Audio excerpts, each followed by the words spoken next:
Is Russia back to its old tricks, and has the Ukrainian offensive near Kreminna already exhausted itself? I'm Paul, U.S. Army combat veteran. It is January 2nd, 2023. Let's get right into it.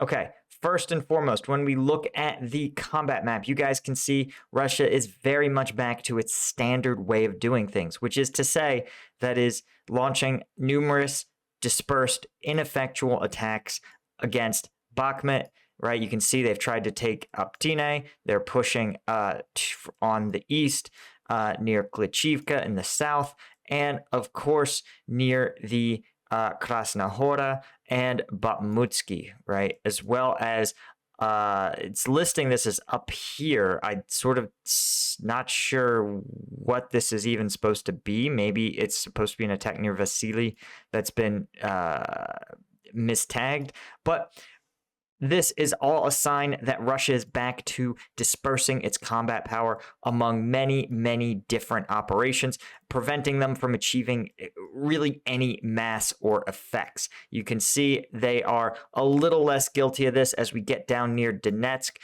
You might remember usually you see 3 attacks going along these 3 major axes here. They're at least down to 1. So I would say somebody's learning, but I kind of don't think so. I think this is a sign of Russia running out of steam. What's unfortunately, it seems like we talked about the clock on the Ukrainian offensive near Kreminna seems to have run out. Russian forces have taken the villages of Garmeznivka and Bilohorivka, or at least are once again listed as contested when they were previously under Ukrainian control. And this is significant, right? When we take a look, here's Garmeznivka, and you guys can see that while it's generally in the little south of Savote, you guys can see that this was really one of the primary directions that I think Ukrainian forces were trying to push, though I think more in the northern part of Savote. But to me, the fact that Russians are making counterattacks says that probably their reinforcements that they diverted from other operations have probably arrived, and it's going to be a lot more challenging for Ukraine to continue to push and make meaningful offensive gains, given that Russia appears to have now reinforced its line here.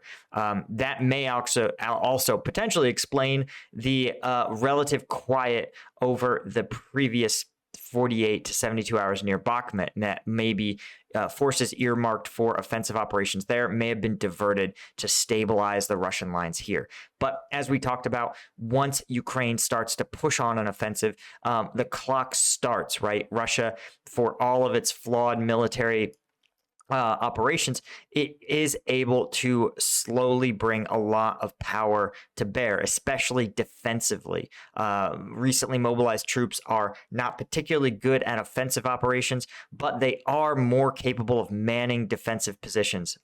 Stay here and don't let the enemy advance is an order that you can give someone who only has a basic level of training. So what I would say is that probably this, if I were a guessing man, I would say this is the end of significant gains at the Kreminna front. The question is this part of a larger Ukrainian plan? Is there going to be another offensive somewhere else now that they've diverted Russian combat power? Maybe all in all, this was just a strategy to further dilute Russia's ability to apply pressure in Bakhmut. It's all tough to say. Without additional intel and, of course, insight into the Ukrainian Ministry of Defense that, none of us here have. Anyway, guys, that is all I had for you for today. Thanks, as always. Of course, if you want access to the uncensored combat video breakdowns, the viral videos I'm talking about, the kind that I just can't show you on YouTube. Those are all on the Patreon. You also get a bunch of other benefits like access to exclusive rooms on the Discord. So definitely become a member, right? Thanks so much to my Lieutenant tier patrons, and I will see all you guys in the next one.